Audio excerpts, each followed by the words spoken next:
নিজের কাছে ক্ষমতা কুক্ষিগত করে রাখলে হবে না, মানুষের কাছে মানুষের দাবি নিয়ে মমতা বন্দ্যোপাধ্যায়ের জনমুখী কর্মসূচি পৌঁছে দিতে হবে। এটাই আমাদের লক্ষ্য থাকা উচিত। আর আমি কর্মীদের বলবো, এই দল মমতা বন্দ্যোপাধ্যায়ের আন্দোলন আর কর্মীদের ত্যাগ তিতিক্ষা কৃচ্ছ সাধনের মাধ্যমে আজকে বটবৃক্ষে তৃণমূল কংগ্রেস পরিণত হয়েছে। যারা বুথে বসে প্রাণ দিয়ে পোস্টার মারছেন, ব্যানার লাগাচ্ছেন, দেওয়াল লিখছেন, মিছিলে হাঁটছেন, তারাই তৃণমূল কংগ্রেসের আসল সম্পদ। আমি আপনাদের বলবো, যতদিন আপনারা আছেন এই বিজেপির ষড়যন্ত্রের চক্রব্যূহ আমরা বিগত দিনে যেভাবে ভেঙে চূর্ণ বিচূর্ণ করেছি, আগামী দিনেও ভেঙে চূর্ণ বিচূর্ণ করব।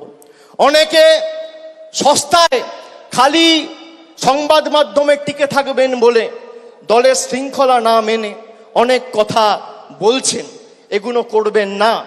যদি কেউ দলকে ভালোবাসেন, সে কোনোদিন দলের শৃঙ্খলার বাইরে যাবে না।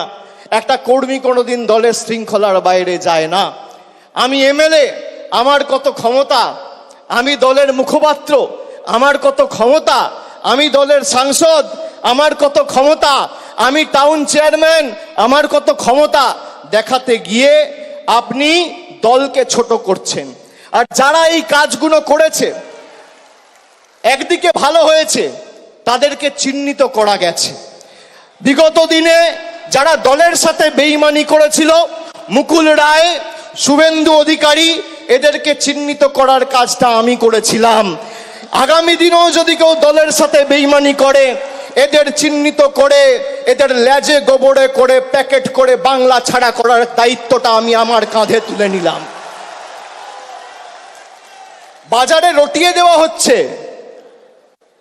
অভিষেক বন্দ্যোপাধ্যায় বিজেপিতে যাবে।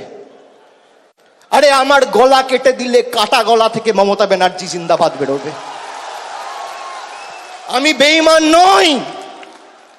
বাজারে ছড়িয়ে দেওয়া হচ্ছে নতুন দল আসছে, বিজেপির হাতে কলকে আর তামাক খেয়ে কয়েকটা সংবাদ মাধ্যম আর দু চারটে সাংবাদিক এই কাজটা করছে।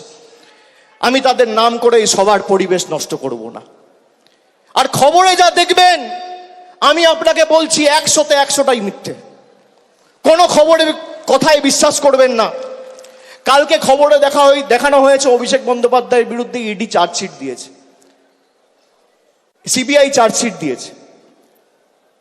28 পাতার চার্জশিট, 2 জায়গায় খালি আমার নামটা লিখেছে। তাও অভিষেক বন্দ্যোপাধ্যায় কে, বাড়ি কোথায়, সাংসদ না বিধায়ক না পঞ্চায়েত প্রধান, কোথায় থাকে, কার ছেলে, কোনো পরিচয় নেই। বিজেপি নেতারা যেমন ভাববাচ্ছে কথা বলতো, ইডি সিবিআই এখন ভাববাচ্ছে কথা বলছে। এই ভয়টা দেখে আমার ভালো লেগেছে। খবরে যা বেরোয় 100তে 100টাই মিথ্যে, আমি আপনাকে বলছি। 12 লক্ষ মানুষকে বাড়ি দিয়েছে আমাদের সরকার। একদিন একটা খবর দেখেছেন? 2.5 কোটি মানুষকে, 2.5 কোটি মহিলাদের, মায়েদের, দিদিদের, বোনেদের নিজের গচ্ছিত সঞ্চিত সরকারি রাজ্য সরকারের কোষাগার থেকে আমাদের সরকার লক্ষ্মীর ভান্ডার দিয়েছে 50,000 কোটি টাকা খরচা করে। একদিন খবর দেখেছেন? এই খবর দেখবেন না। পথশ্রীতে প্রায় গত 3 বছরে 15,000 কোটি টাকা খরচা করে প্রায় 24,000 কিলোমিটার রাস্তা তৈরি করেছে। খবরে দেখেছেন? কেন্দ্র থেকে এক পয়সা না নিয়ে দেখবেন না। অভিষেক ব্যানার্জির বিরুদ্ধে সিবিআই চার্জশিট দিয়েছে।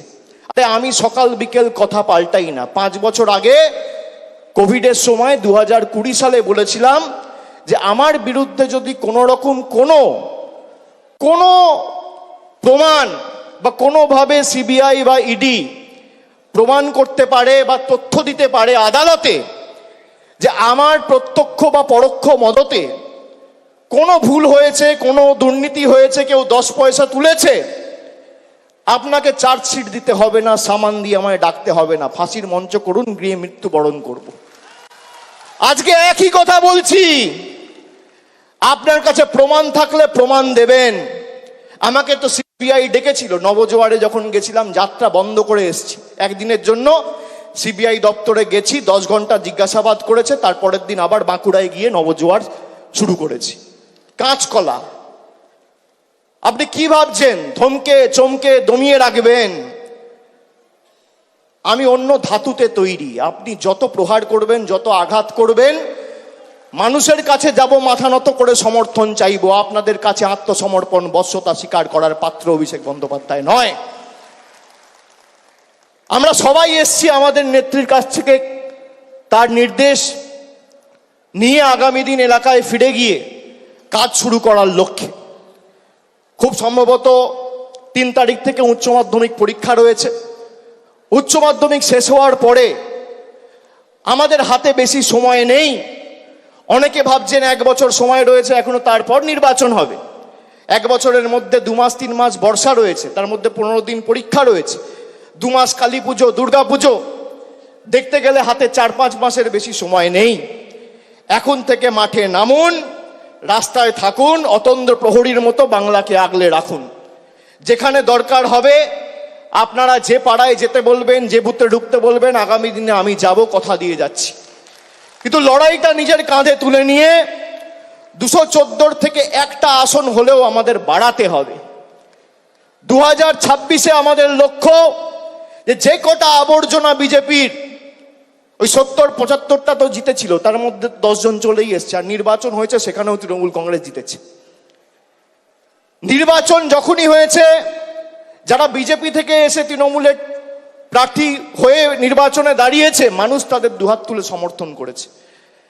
আমি আপনাদের অনুরোধ করব, 1 বছর আগামী সবকিছু ভুলে গিয়ে, নিজেদের মধ্যে ভেদাভেদ ভুলে গিয়ে, মানুষের কাছে ঐক্যবদ্ধ হয়ে, মানুষের কাছে গিয়ে সরকারের যে জনমুখী প্রকল্প এবং জনসংযোগ আরো আগামী দিন কিভাবে নিবিড় করে তোলা যায় সেই দিকে নজর দিন। ষড়যন্ত্র করে কোনো লাভ নেই। যারা হোয়াটসঅ্যাপ গ্রুপে রাজনীতি করতে চান, এসব করে কোনো লাভ নেই। মানুষের পাশে দাঁড়িয়ে মানুষের জন্য কাজ করতে হবে। আর যারা চক্রান্ত করবেন তারাই আক্রান্ত হবেন। মানুষের জন্য কাজ করতে গেলে মানুষ কিসে খুশি, মানুষ কিসে অখুশি, কি প্রয়োজন, কোথায় জল যাচ্ছে না, কোথায় কে কন্যাশ্রী পাচ্ছে না, কোথায় কে লক্ষ্মীর ভাণ্ডার পাচ্ছে না, আমাদের সেই কাজগুলো সুনিশ্চিত করতে হবে। এটাই তো বাংলার বৈশিষ্ট্য। নানা ভাষা, নানা মত, নানা পরিধান, বিবিধের মাঝে দেখো মিলন মহান। বৈচিত্র্যের মধ্যে একতা। আমরা বারবার সেই বৈচিত্র্যের মধ্যে একতাকে মূল মন্ত্র এবং পথ চলার পাথেয় করে এই লড়াই লড়েছি। আগামী দিনও লড়ব। 1 চুল 1 ছটাক জমি বিজেপি সিপিএম কংগ্রেসকে ছাড়বো না। এদের যত ক্ষমতা আছে প্রয়োগ করুক। মানুষের সমর্থন নিয়ে তৃণমূল কংগ্রেস আগামী দিন 215-র বেশি আসন নিয়ে ক্ষমতায় আসবে, এই বিশ্বাস আমি রাখি। আমি বক্তব্য দীর্ঘায়িত করব না। আপনাদের সকলকে আরেকবার কৃতজ্ঞতা, প্রণাম, অভিনন্দন, শ্রদ্ধা জানিয়ে আমার বক্তব্য শেষ করছি। জয় হিন্দ, বন্দে মাতরম, জয় বাংলা।